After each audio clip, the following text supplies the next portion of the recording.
You did propose that we go the parliamentary initiative way in the introduction of certain offices, to be specific, Office of the Opposition and also Office of the Cabinet Secretary.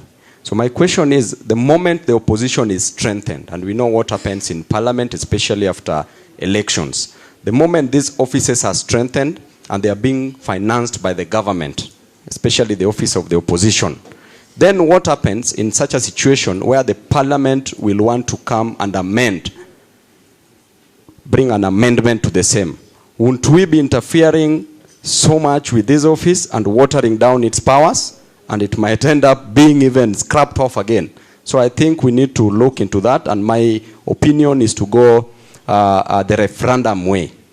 When it comes to the finance bill, Professor, you know very well that Kenyans are suffering because of the high cost of living. And every year, with the increment of the taxes, leads to serious increment of expenditures without an increment in income in the pockets of common wananchi. Right now, the Kenya Kwanza government is introducing a tax on bread. We know what led because of taxation of bread. We know the French Revolution, if I may remind you. And during the French Revolution, it was caused mainly because of economic inequality and social injustice. When common wananchi were demonstrating to demand that the cost of bread be lowered in France during the reign of King Louis XVI. The revolution started in 1789 when the people said that you must lower the cost of bread. But the wife to the king, Marie Antoinette, came out boldly and said that if you guys can't afford bread, why don't you eat cake? That is what Ruto is trying to tell us now. That if we can't afford bread, we need to eat cake. And I urge Kenyans, His Excellency Kalonzo said it rightfully. This nation can only be changed if there are demonstrations, no negotiations. We need to swing and stop singing. Thank you. I think that one needs no answer. That was a comment. Honorable Mayaka.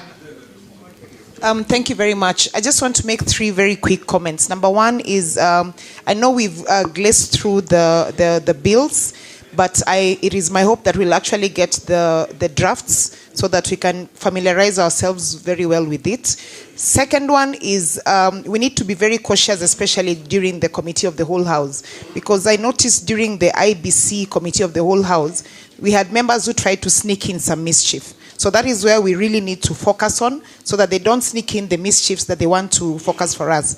And finally, on the finance bill, I know there's a lot of focus on Mkate, and that is exactly what they want us to do, so that they hide all the other things in the actual bill. The devil is actually in the detail. And Honorable Wandai did share with us a document from Bowman's that I think we all need to familiarize ourselves with, because that is where they've really hidden the things that are going to affect Kenyans. Thank you very much. Thank you very much, Honorable Mayaka. Honorable Mayaka is basically saying, suppose watoe mkate. Will you be okay with that finance bill? So you need to look at that. Honorable Kajwang. Thank you, Professor. The NADCO report made mention of issues of boundaries. And Your Excellency, the Vice President, I'd like to report that the Senate has already processed the county boundaries bill. I was a sponsor of the bill, and the bill has now been transmitted to the National Assembly. And I'd like to request Honorable Wandai that when the bill comes before the National Assembly, it be given priority. This bill has flopped about 5 times, from the 11th, 12th, and now the 13th Parliament. And I also request, if you could appoint a co-sponsor, because we changed the standing orders. If there's a co-sponsor, a bill moves faster than just it being a Senate bill. And so I'll be consulting with you, if you can get a co-sponsor for it. Because there's a mistaken view that this bill seeks to redefine the boundaries of counties. The boundaries of counties, unfortunately, in the current constitution, were not defined, but then the District and Provinces Act, which is drawn from the Independence Constitution.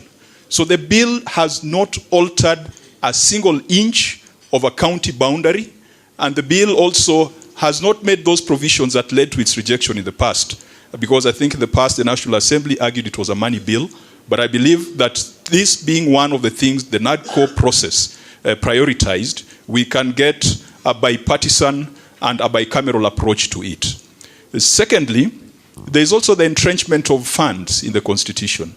And I think this is a bright idea because it ensures that legislators at the national level and at the county level are ring-fenced from the interference of the executive, particularly the Ward Development Fund. This has also flopped, I think, twice or thrice in the 11th and 12th Parliament. We need to find a way of making sure that this succeeds. Finally, on statutory instruments, there is debate going on even in the UK right now, where we draw our parliamentary practices, that Parliament has become lazy. And in many cases, we write laws and leave power to cabinet secretaries to come up with regulations. And then we do not go ahead to check those regulations coming from the executive.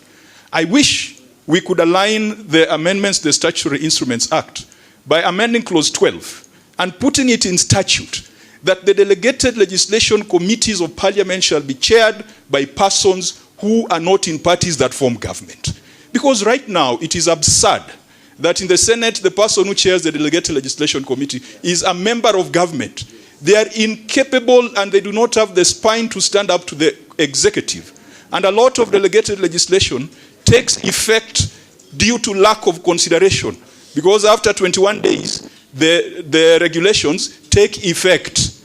And so, Honorable Wandai and Honorable Madzayo, this is a debate which we either take to an amendment of the standing orders, but I know it will be difficult, or we put it in statute so that that committee, alongside the Public Accounts Committee, Public Investments Committee, and implementation committees, they cannot be chaired by the executive. They need to be chaired by persons from this side. Thank you. The leadership has heard you. They'll respond. Honorable Mulyungi. Thank you. I will start with the animal in the house. Like yours. We from Azimio, we have been singing the song, Open the Server. And the server has not been opened.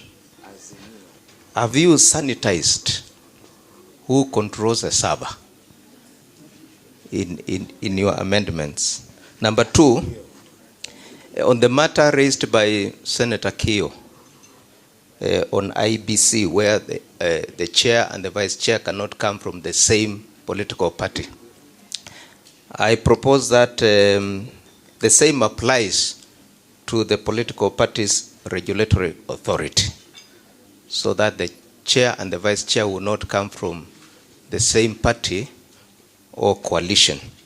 Finally, on the matter of defections, I wanted clarification on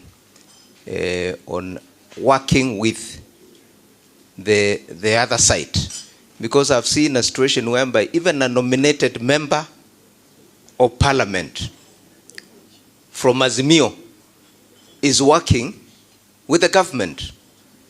How do you deal with that kind of a situation? Thank you. Same way of the registration. We go to Honorable Anthony Oluoch, then Senator Umtata, then Senator Faki, then Honorable Fatuma, then the whip, then Ososi. Thank you. I just